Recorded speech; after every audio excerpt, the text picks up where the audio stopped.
speaking to the resolution. Gentleman has the floor. Thank you, Mr. Speaker. Ladies and gentlemen of the House, facts are stubborn things. And so last night, after I got back from the Courts of Justice Committee at 11 o'clock, I went searching on the internet, and I went to the NASA site. Is it upside down?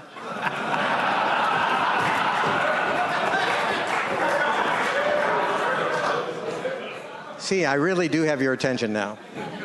And on the NASA site, it has some really great graphs. And I thought it might be good, as opposed to talking in words, talking pictures, because a picture is worth 1,000 words. And if you take a look at this picture, it'll give you some idea about why scientists are scared down to their toes, and why 97% of the climate scientists in the country agree that climate change is occurring and it's man-made, and that why so many institutes from around this world agree with that. There is not one scientific institute in any other country that disagrees with climate change. And if you can find one, it probably is from a place like Madagascar. This is the CO2 levels in the atmosphere and how they've been rising for a long, long time. And it just shows that for the last 650,000 years, the atmospheric carbon dioxide has never been above this line. And all of a sudden, we got this huge blip. That's what's got scientists spooked. Because when you put too much carbon dioxide into the atmosphere, it tends to get absorbed. It gets absorbed by the ocean.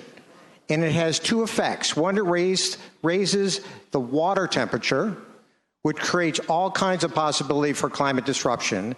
The other thing it does is it acidifies the ocean, which for Virginians, we should be very concerned about. Those two things. When the ocean warms, ice melts, and sea levels rise. So, here's another one. How's that? I get it right this time because you're paying attention. This is the sea level rise. And this is what gives people, not just scientists, heartburn. And if you live in certain parts of Virginia, it should give you heartburn too. 78% of all Virginians live within 20 miles of the Chesapeake Bay, the ocean, or tidal water. 78%. 626,000 Virginians live within 6.5 feet of sea level. Norfolk, Poquoson, Virginia Beach, Newport News, you can go on and on and on. As sea level rises, we have a huge impact to potentially face. And we do nothing at our own peril. But don't just trust me. Let's talk about other people, the economics people, the American actuaries. Those are the people who are insurance folks who try to determine the amount of losses from insurance claims every year. Did you know last year, of all of the world's catastrophes weather-wise, the United States had the top 5, Hurricane Sandy being one of them. The actuaries are talking about climate change and worried about the insurance implications. In Virginia, if you have some interest, you can read a little book called Virginia Fire.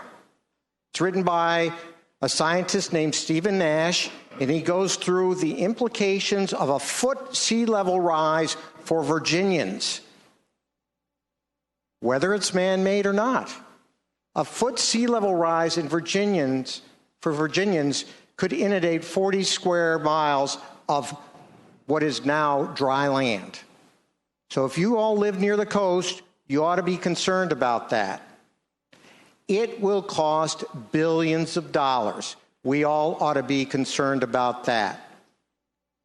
This resolution just serves to poke our finger in the eye of the EPA without addressing the problem.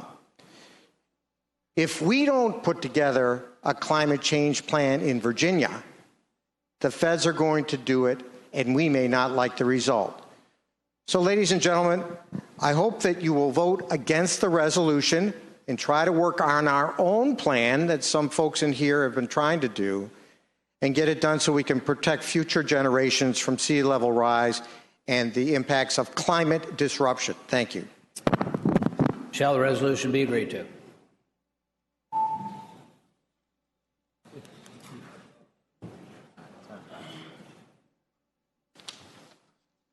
Clerk will close the roll. Ayes 63, noes 33. Ayes 63, noes 33. The resolution is agreed to.